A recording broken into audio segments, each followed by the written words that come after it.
Victoire de David Benavidez sur David Morel dans un combat très très très divertissant. Franchement, le combat était beaucoup mieux que ce que je pensais. Ça s'est allé dans les deux sens, mais voilà, David Benavidez a eu le meilleur de David Morel. Euh, et encore une fois, il a montré qu'il faisait partie de l'élite dans sa catégorie. Parce déjà, merci aux deux combattants, surtout à David Benavidez, parce qu'il n'était pas obligé de prendre David Morel.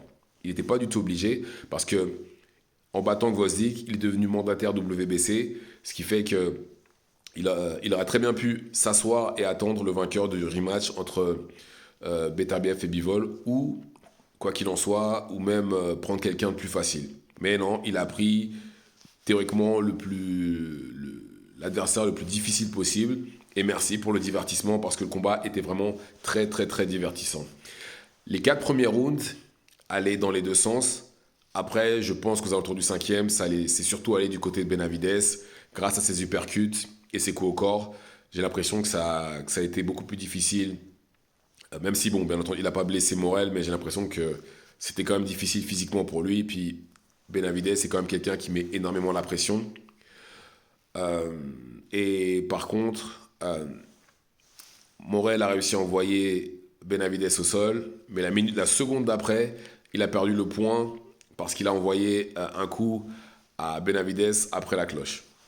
Malheureusement, il s'est emporté, ou je sais pas, il a peut-être pas du enfin, il était dans le feu de l'action et il a envoyé un coup et il a le point déduit. Bah, lui aussi, il a eu un point déduit. Donc au final, le round, ils ont terminé à égalité. Et puis, bah, en tout cas, Benavidez a fait le travail. Bravo à lui. Et par contre, voilà, Morel, 27 ans, je crois, un truc comme ça, il est encore jeune, il va revenir. Mais ce que je ne veux pas entendre, c'est oui, mais il avait que 11 combats avant. Il avait que 11 combats. D'accord, c'est vrai. Mais bizarrement, personne ne le disait avant cette défaite-là. Personne ne parlait des 11 combats. Oui, il est cubain, il a un gros background en amateur, ce qui est vrai, mais voilà. Là, il a tout simplement perdu contre celui qui était plus fort que lui ce soir, autrement dit, David Benavidez. Et là, maintenant, bah, David Benavidez, bah, il va attendre tranquillement le vainqueur de Beterbiev Bivol, qui sera dans. Enfin, le combat aura lieu dans à peu près, oui, 3 semaines exactement. Maintenant, il n'a plus qu'à attendre tranquillement et voilà, il est bien là.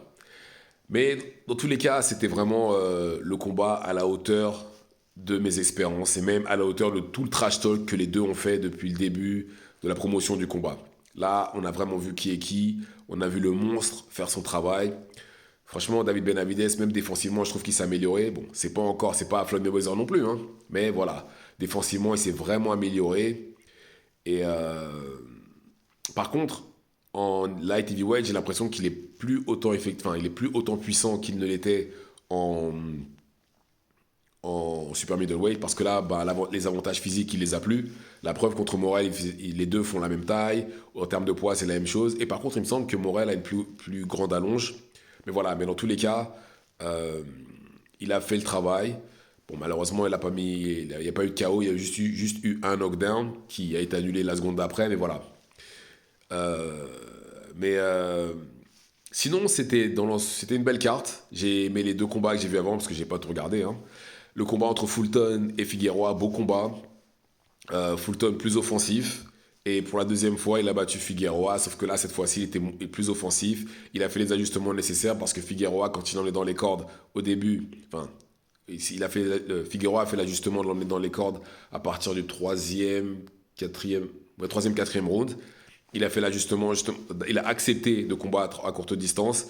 Et à partir de là, justement, c'est là où il a commencé à dominer et que et que les attaques de Figueroa n'étaient plus effectives. Et puis bah, il a pris sa ceinture et maintenant il est champion featherweight, hein. Bravo à lui, champion dans deux catégories. Il a battu Figueroa pour la deuxième fois. Bravo. Maintenant il peut continuer à avancer. Le but maintenant c'est d'unifier. Et il y a aussi eu Pitbull qui a combattu. Alors je trouve que Pitbull c'est mieux dans le sens où il jappe plus. Mais voilà, il jappe plus, il aura un peu plus de combinaisons. Mais voilà, je trouve que ça reste quand même ce qu'on voit en temps normal de Pitbull, où il charge beaucoup dans ses coups. Il envoie toujours des gros coups, il ne va jamais au niveau de la force ou de la vitesse ou des angles. Ce qui fait que, bah, après, quand il est devant un combattant comme il était là ce soir, ça va, parce que le combattant était en face de lui. Euh, donc il était là pour clairement échanger des coups. Mais vous le mettez contre un combattant qui boxe un peu, qui va utiliser les déplacements, il va être largué. Mais bon, les combattants entre Mexicains, je sais pas pour vous, mais moi je suis fan. Et d'ailleurs, le combat là, il n'était pas décevant du tout. Mais tous ceux qui disent que Tank devrait lui donner un rematch et que Tank a peur de lui, qu'il ne le battrait pas, etc., non. Arrêtez s'il vous plaît. Arrêtez, c'est pas vrai. Puisque Tank, quand il a combattu Pitbull, d'accord, il a affronté Pitbull avec une main cassée, d'accord. Avec une main cassée, il l'a affronté, enfin, il s'est cassé la main pendant le combat et il l'a battu. Bon, certes, c'était difficile, hein, mais il l'a battu. Maintenant, imaginez Tank avec deux bonnes mains. Avec deux bonnes mains, je suis désolé, il le met KO, les gars. Avec deux bonnes mains, il met Pitbull KO. Y a pas de débat là-dessus. Mais bon, en tout cas, il a fait le travail, il a gagné son combat, et après, bon, il va avancer, il va continuer sa carrière. Mais dans tous les cas, la carte en soi, PBC, n'a pas déçu, c'était une bonne carte, du moins les combats que moi j'ai vus, les 3 derniers combats. Et bravo à David Benavides, bravo, même à David Morel aussi, j'ai envie de dire, même s'il a perdu, euh, il s'est pas non plus ridiculisé. Il a donné un combat difficile à David Benavides. On l'a tous vu, parce qu'il avait clairement l'avantage de la vitesse et David Benavides avait du mal avec ça. Et comment ça s'appelle? Et voilà, Fulton, très bons ajustements, rien à dire. Il a fait le travail aussi. Et Pitbull, bah, comme d'hab, hein, il a fait du Pitbull. J'espère pour lui qu'il va changer un moment ou un autre parce que ça va être très très difficile quand il va se retrouver devant un autre boxeur. Et d'ailleurs, c'est peut-être même pour ça qu'ils l'ont mis devant un boxeur. Mais bravo à lui aussi, il va avancer avec sa carrière. Maintenant, en ce qui concerne par exemple, en ce qui concerne Benavides, lui, bon, comme j'ai dit, il va avancer avec sa carrière, il va attendre le vainqueur de, du 22 février prochain.